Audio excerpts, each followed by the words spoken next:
Sir, kailan po na-approve yung pagiging loan district ng Batangas? Last August 9, morning time.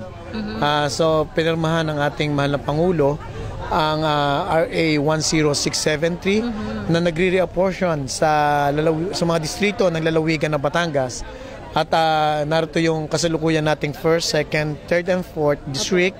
Pero inialis sa 2nd district ang lungsod ng Batangas at ito'y tatawaging 5th district. At ang lungsod ng Lipa ay inalis sa 4th district at tatawagin itong 6th district. Okay, sir, bakit po isinulong ito? I understand kayo po ang author nitong RA. Una, talagang itinatadhana ng batas na pag you have more than 250,000 population at ikaw ay isang syudad, kailangan magkaroon ka ng isang representative sa House of Representatives.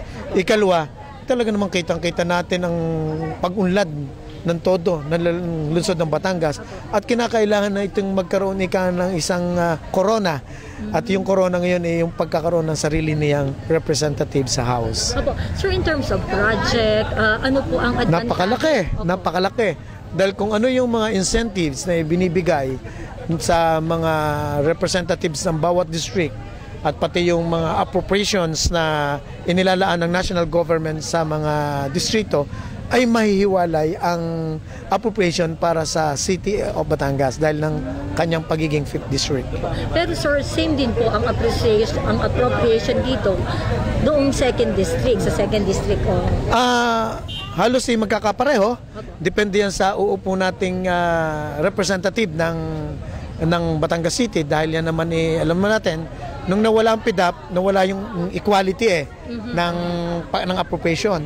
So ngayon walang PDAP, depende na yan sa sipag at saka sa pakikisama ng uupong representative ng distrito. Sir, madaming advantages para sa Definitely. District. Opo. Paano po doon sa naiwan? Ganun din. Mas biro mo, now we have 275 barangays and Batangas City has 105 barangays. Mawawala yon. So yung concentration ng mga makukuha natin sa national government ay from 275 makukuha na lang sa 170 para doon sa naiwan nating mga munisipyo. Ay, si Congressman Abu, mananatili po. Mananatili. Lalaban tayo. Yung pa rin ang atin, di natin iiwanan ng 2nd district. Opo. Sir, meron ba tayong mababago since wala ang Batangas City? Ano po yung gagawin natin sa 2nd distrito? Dire-diretso lang tayo sa ginagawa natin, patuloy na pag-unlad at hindi ko nga nasabi kanina, hindi naman natin pwedeng talikuran na ang anumang klase ng pag-unlad ng siyudad ng Batangas, laging kaakibat nito ang mga laylayan niyang bayan.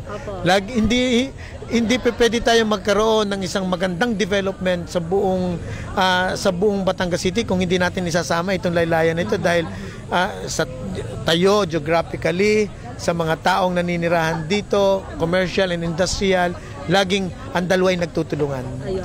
So sir, makakaagapay pa rin po namin kayo, lalo na po sa kami, mga mamamahal. Siguradong sigurado napamahal na kayo sa akin Ayun. Okay sir, thank you so much. Maraming salamat Marie, maraming salamat sa mga tagapakinig natin. Thank you po.